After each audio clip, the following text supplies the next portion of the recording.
Samantala, sa ibang dimensyon, kaguluhan.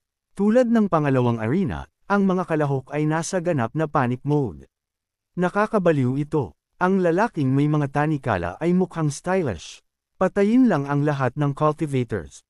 Gusto ko ito. Kahit sino na natatakot ay maaaring umuwi. Ngunit sa kasamaang palad, hindi sila makauwi. Nakakatakot. Si Tian Lini ay nasa ika-19 na ranggo ngayon. Kung magwala siya, wala tayong pag-asa. Ang prince na iyon ay iniisip na maaari siyang magsalita ng kahit ano dahil mayroon siyang kapangyarihan. Gusto mo ang divine wish, kailangan mong magbayad ng presyo. Ngunit ang labanan na ito ng isa laban sa lahat ay mukhang sinusubukan niyang makakuha ng iba pang bagay mula sa mga cultivators. Labanan ang apoy sa apoy. Ang prince ay naglabas ng isang tanikala, mukhang kapareho ng mga berserk guy. Wala siyang oras para sa mga laro kaya siya ang nagdedesisyon. Wala ako sa mood para sa basurang ito. Tapusin na natin. Boom! Isang tama at ang mga lalaki ay direktang ipinadala sa langit. Patay na ang berserk guy at ang mga tumatawag sa kanya ng wimp ay biglang nagpapasalamat. Salamat, kamahalan, sa iyong kabutihan sa pagliligtas sa amin mula sa kalamidad na ito. Ibinagsak ng prince ang kanyang mga mata sa masyadong optimistang crowd sa ibaba. Kayo, isang grupo ng mga walang utak na tanga. Hindi nyo man lang alam na mamamatay kayo. Sa isa pang dimensyon, isa pang berserk guy. Ito ang ikatlong arena. Ang berserk guy na ito ay medyo maganda ngunit may matalim na dila. Kung papatayin ko lang kayong lahat, bakit pa ako magiging berserk? Sa huling dimensyon, ang ika-4 na arena. Wala nang iba dahil masyado siyang baliw sa kanya. Ang berserk girl ay nadapa at nagiging tanga. 7th Prince. Tiyak na lilinisin ko ang lahat ng hadlang para makuha mo ang divine wish. Hindi ang araw, kundi si Susha ay nagliliyab.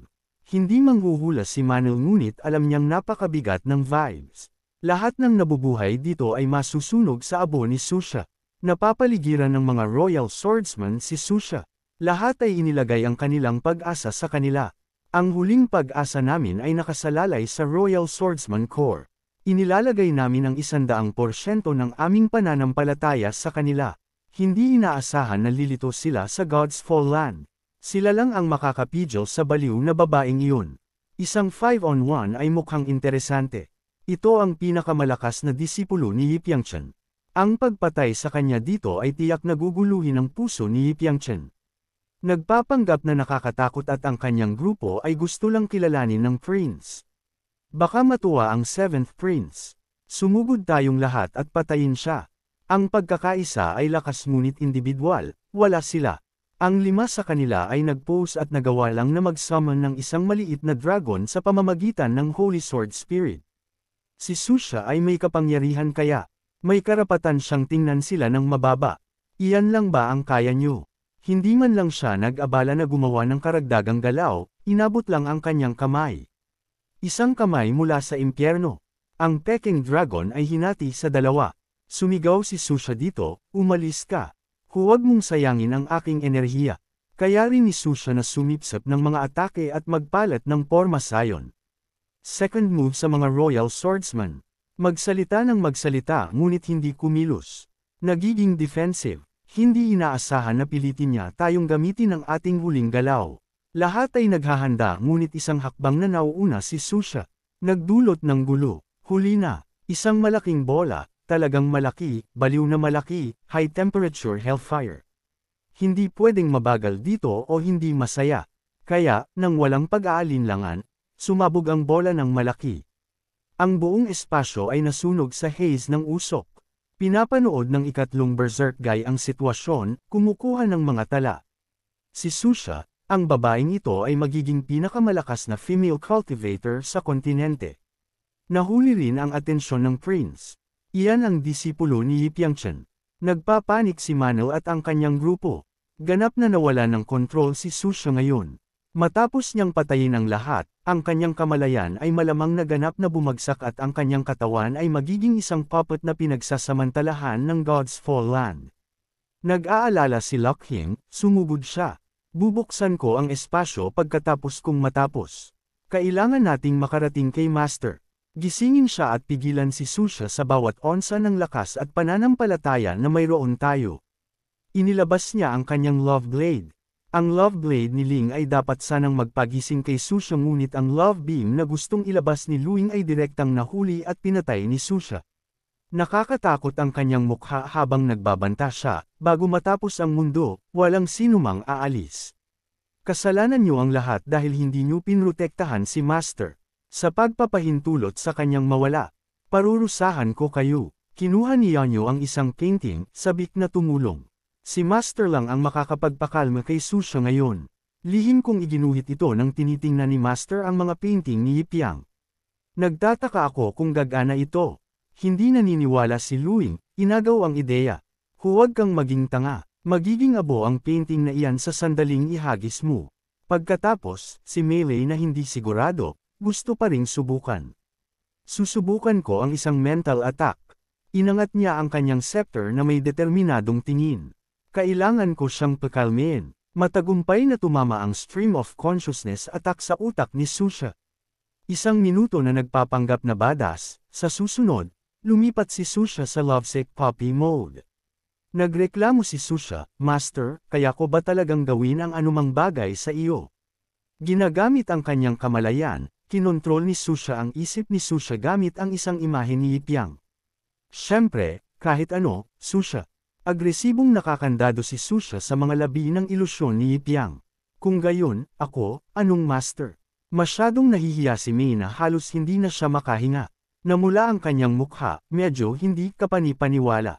Hindi ko kailanman naisip na alam ni Susha ang napakaraming trick. Walang magawa si Luing at tumingin kay Yanyo ng may simpatiya.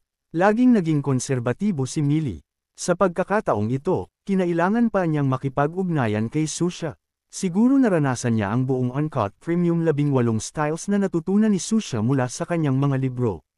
Dahil sa masidhing halik, unti-unting namatay ang apoy ni Susha na parang baga sa hangin. Kahit na ilusyon lang ng kanyang minamahal, nakatulog siya ng nasisiyahan. Lahat ay tumingin sa espasyo na unti-unting kumikalma, nalilito. Tapos na, ang Goddess of Destruction na ito ay mukhang masaya. Patuloy na lumabas ang mga notification na may mga resulta ng labanan. Arena 4, nanalo ang Berserker. Arena 3, nanalo ang Berserker. Arena 2, namatay ang Berserker. Hindi inaasahan, isang malaking pagbabago mula sa organizer. Arena 1, ang Berserker at ang mga kalahok ay magkasamang nakaligtas at hindi natapos ang pagsubok. Simulan ang pagpatay sa lahat ng miyembro. Narinig ito ng lahat na parang kulog.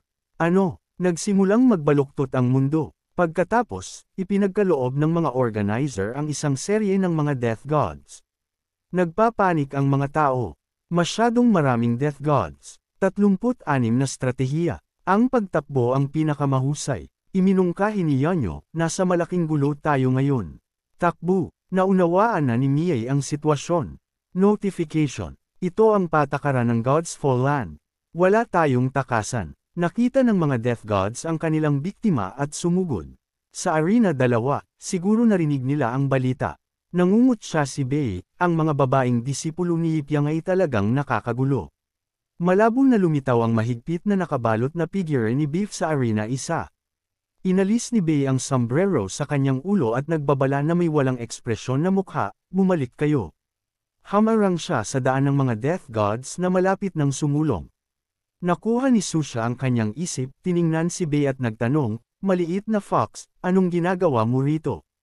Nagulat si Melee at nagtanong, napakalakas.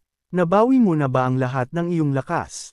Hindi pinansin ni BF ang usapan at nagpaalala lang, hindi ka maaaring lumaban sa kapangyarihan ng God's Fall Art.